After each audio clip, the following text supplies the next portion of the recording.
се уапсени актуелниот и уште двајца градоначалници на Кочани и истрагата се проширува. Во Кочани е Тамара Дичовска, кои се последните детали.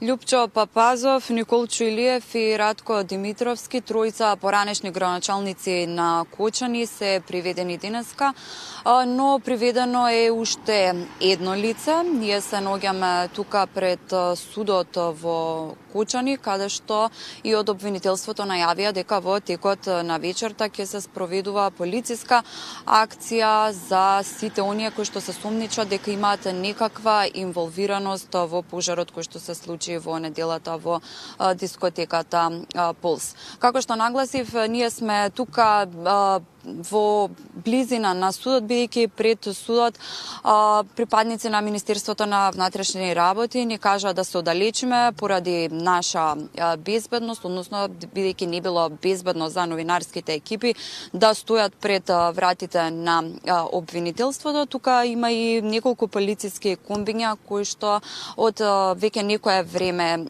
чекаат пред судот, но пред околу 10 минути пред ова вклучување пред судот пристигна и комбе од затворска полиција.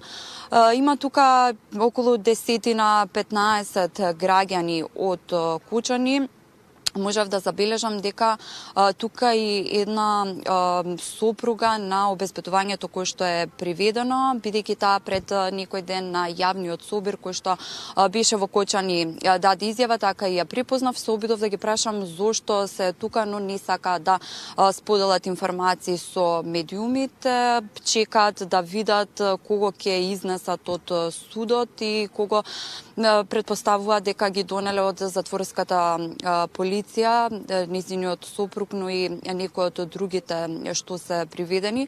Од обвинителството не соопштуваат вечерва никакви информации, кажа дека деталите ќе ги имаме во текот на утрешниот ден, но од оние прозори каде што буквално пред судот можеше да се гледа внатре во просториите што се случува, но вработени во судот, дури бевме таму со картони ги излепија прозорите за да не може да се гледаат и увидат активностите кои што ги вршат внатре. Они информации со кои што располагаме се дека тројцата поранешни, сите градоначалници на Кочани се приведени вечерва заедно со уште едно лице. Дали ќе им биде определен и на нив краткотраен притвор или 30-дневен притвор, ние остануваме тука да видиме кои ќе бидат новите информации. Доколку имаме, ќе ги пренесеме и во вестите во 23 часот.